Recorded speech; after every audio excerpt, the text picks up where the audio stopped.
Hey, DC and comic book fans, yeah, it is me, Monty G here. Yes, you're probably wondering why are you sitting here and not at your computer.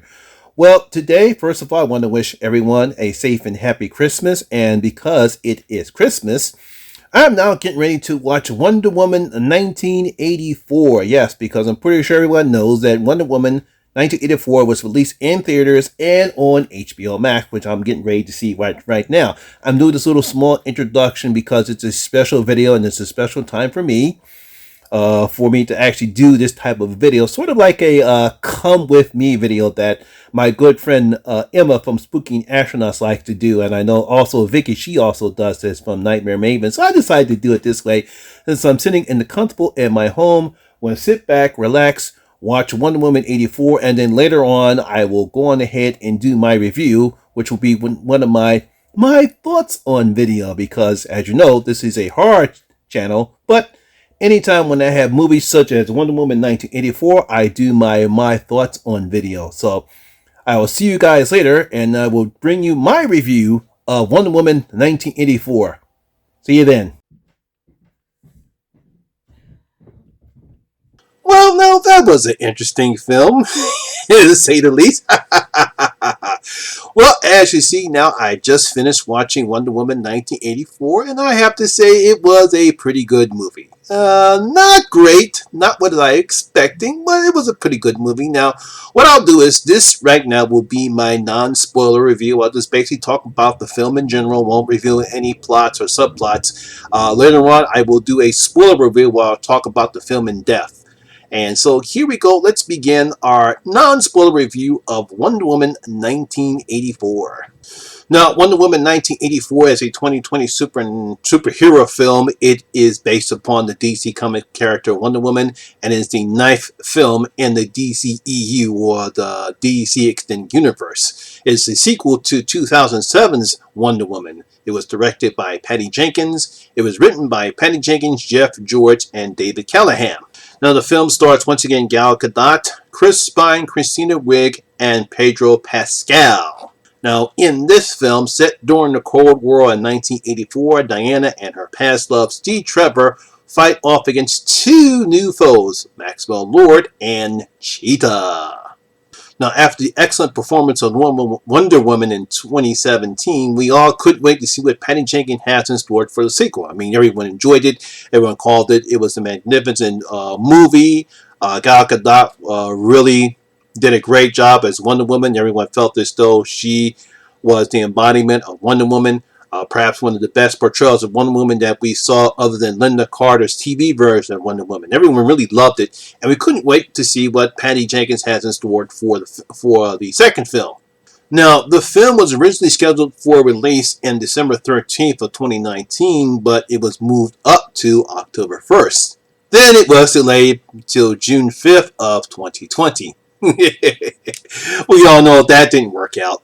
Of course, thanks to COVID-19 and the shutdown of all the theaters because of the lockdown, the film was pushed back several times until Warner Bros. Decided to release the film on Christmas Day in theaters and on the HBO Max streaming service. So after all this pushing back, was the film worth the wait? Does Patty Jenkins, along with Gal Gadot, make another exciting female-led superhero movie? Well, yes and no. And I'll explain. Now, the film starts off with an awesome opening scene where we see a young Diana participate in an Amazonian Olympic-style competition with some obvious forebearing regarding truth. They set the stage in this particular film, which will set up the story. That's why they had that film, and I really enjoyed that particular scene. It was a very excellent opening scene. We then jump to 1984, where we see Diana as her Wonder Woman garb is still saving people, fighting crime, but she lives alone in life. It's obvious that she's still missing Steve. There are photos of everywhere in the lovely apartment that she has, but she's basically just keeps to herself. Now, she does have a job in archaeology. I think she's some type of an archaeologist for the Smithsonian Institute, and after meeting archaeologist Barbara Minerva, played very well by comedian Christina Wig, story begins to unfold itself. It involves the charismatic businessman Maxwell Lord, a returning Steve Trevor, and a magic stone that grants wishes. Unfortunately, that comes with a price. That's basically the whole story and gist of Wonder Woman 1984. We have Maxwell Lord, we have Barbara Nerva, Steve Trevor returns, and we have a magic stone that grants wishes. Now, of course, Patty Jenkins does a fantastic job with the filming. The director of the film is filmed very well. The opening scene is a great example of how well the director, Patty Jenkins, is. It's very well paced. We get that excellent opening scene in Themyscira, and then we does another great job with the bank robbery, combining some nice stunt work and some humor scenes. Then she slows the pace down, allowing the audience to show what is happening to Diane. And I think there was a nice way to show Diana as Wonder Woman and then Diana as herself. As I stated earlier, it's sad that she hasn't both moved on, and Jenkins and Gadot really reflect that emotion in Diana and how the apartment is set and Gadot's emotions as Diana. She still hasn't let go. She still misses Steve. And I thought that was a nice way to open the film and a nice, great way to a nice opening. Now, all the action scenes that Patty Jenkins does in the movie are great. There are some exceptions, as we can clearly see some bad CGI effects that were not cleaned up in post-production. But other than that, I truly loved how Patty Jenkins directs this film. She's a pretty good director. Gal Gadot is once again excellent as Diana. She plays Diana as a strong, confident, and caring woman who misses Steve and will do anything to keep him alive despite the cost. It's a lesson that she and all the main characters have to learn, and I believe that's basically what the story that Jenkins and Jeff Johns wrote here, is that truth matters more no matter what the cost, and is you have to let go. You can't live a lie. And I think that's the reason why this particular storyline works for this film. Now, I did like the fish out of water scene Chris Pines has for the film. And while he and Gadot are good together, I felt as though the way they brought him back was a bit cliche. I didn't like how they did, and I'll talk about that more in the spoiler review. I don't want to give away too much about how Chris Pines returns in this particular film. Now, I love how Christina Ricci plays Barbara. She's clumsy, she's awkward, she's shy, she lacks self-confidence. Sort of the total opposite of Diane. I believe that's why they decided to put her in this film, because of all the villains that you can compare, they say, with Batman and the Joker. I believe that Cheetah is Wonder Woman's Joker. And I believe Christina Ricci does a great job in portraying Barbara. Now, I know some people might not like how she becomes Cheetah, which is totally different from the source material. But for me, it was still a natural progression. And like Diana, she doesn't want to give it up despite the cost that she wants to maintain these powers that she now has. Now, I like some of the aspects Jenkins uses with Maxwell Lord.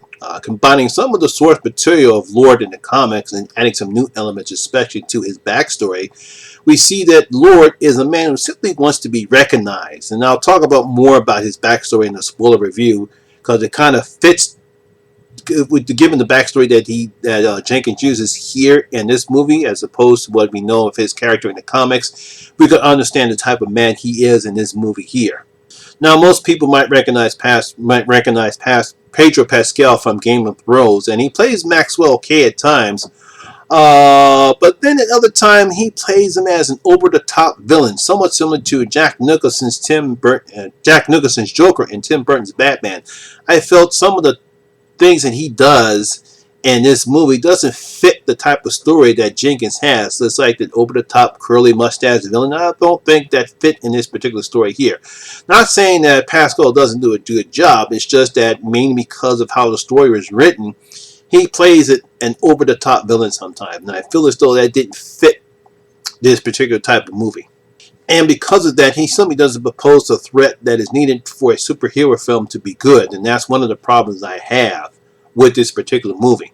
And again, that is due to the story that Jenkins and John have written here. First off, we've all have seen that powerful artifact storyline, with the Infinity Gauntlet and other powerful artifacts that we've seen throughout superhero movies. We've seen that before. And in this one, we have the Dreamstone, which grants wishes, but at a cost. And we've seen this play out in a whole bunch of horror movies, too. I'll refer more about the Dreamstone and where it comes from in the spoiler review, but I'm just using this as an aspect, one of the problems I have with the film. Now, again, I don't have a problem with the story. It's just that how it's used here. It makes the story play more of a drama than a superhero film. Yeah, we do get some nice action set pieces, and the film is not bad. It's just that it seems like we see more focusing on the story aspect of the film as opposed to the superhero aspect of the film. And I'm not saying that we don't need drama because it helps humanizes the characters, especially superhero characters, but it shouldn't downplay the villains. And I believe that the story focuses more on the drama aspects as opposed to the villains. We want the villains to be compelling, but we also want them to be a contrast to the heroes. So that way, that makes the film more compelling. It's just like how Loki it was in the Avengers, or as opposed to like in Christopher Nolan's Batman or The Dark Knight, how the Joker was to the Batman films. And we really don't get that here in this particular film because, again, it's more about the drama. It's more about the truth. That story right there is the main focus of what Jenkins and Johns have here, and it sort of downplays the villains. And because of that, I expected more from Barbara and Lord, especially in the third act, but what we get is something I felt was a bit lackluster. And again, I'll explain more in the spoiler review. Again, this isn't Batman v Superman. This is not Tim Raimi's Spider-Man 3 or 2003's Daredevil. I wasn't expecting Avengers Endgame or Captain America the Winter Soldier. Now, if I read some people have called this film a Hallmark superhero movie or something that could have been aired on the Lifetime channel. And I can understand why people might say that because, again, how the drama of this story is more upfront as opposed to the action in the film. But for me, this was still a good movie. It had some decent action scenes, some good acting from the leads, but I believe the story doesn't bring enough out to give the film some heart. I believe that's what's really missing in this film. Unlike the first Wonder Woman, where we had some action, we had some decent story, and Wonder Woman finally realizing who she is, and that she, despite the fact that when she realized the truth, she still believes in humanity, and that's what really made the movie great. Here, again, it's just that the story takes so much of the film that it downplays everything else, and that's what's really the problem I have with the movie. So, superhero fans, DC fans, what do you think about it? Did you like Wonder Woman 1984? Were you a bit disappointed with the portrayals of Maxwell Lord and Cheetah? Leave your comments in the comment section below and tell me what you thought about Wonder Woman 1984. And there you have it. That is my non-spoiler review of Wonder Woman 1984. I should have my spoiler review of Wonder Woman 1984 hopefully up by either tomorrow or Monday. And if you did like this video, please like and share because it does help with the YouTube algorithm. And if you're new here, please hit that subscribe button and ring that notification bell. That way you'll be notified anytime when I put up new videos such as this one. Once again, my name is Lamont Smith. I thank you very much for watching, and I'll see you in my next video. I am out.